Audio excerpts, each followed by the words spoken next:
Mushrooms are just, man, oh, this one just smells so nice. I can't get enough of it.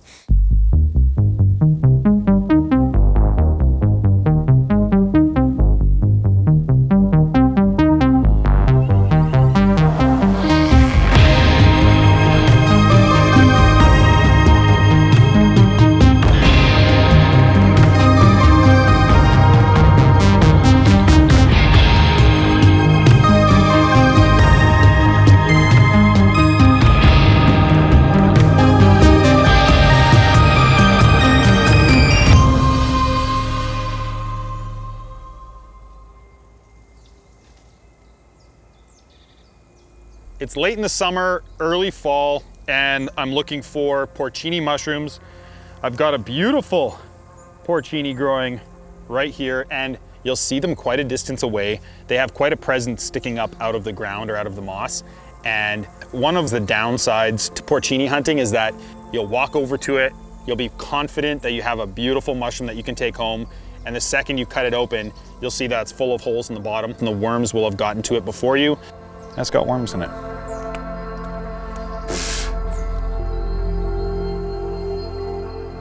They don't have gills like a traditional mushroom has. They have this sponge, and they're in the bolete family, which all of them have that sort of sponge action going on in the bottom. And when that sponge is dense and this bright sort of yellowy white color, that is when these things are the most primed to eat. There are a few different mushrooms, especially in that bolete family, that look similar that just aren't prized edibles.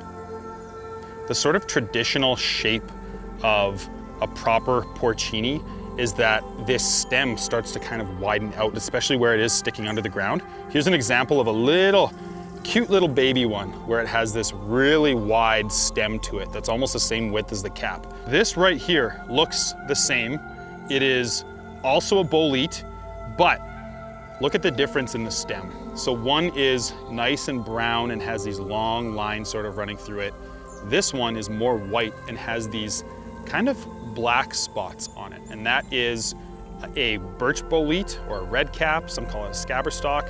And these ones, you'll see that when you cut it, they sort of start to oxidize dark blue, black, which is an indicator of a scabber stalk.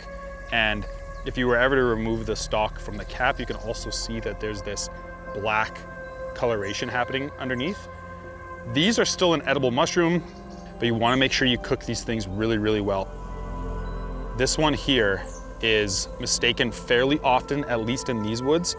But if you look underneath, as soon as you open it up, you can see that this has gills. So you don't want to keep this mushroom. I don't even know what these mushrooms are, and that's the biggest factor when it comes to foraging any mushroom. If you don't know what it is, don't eat it.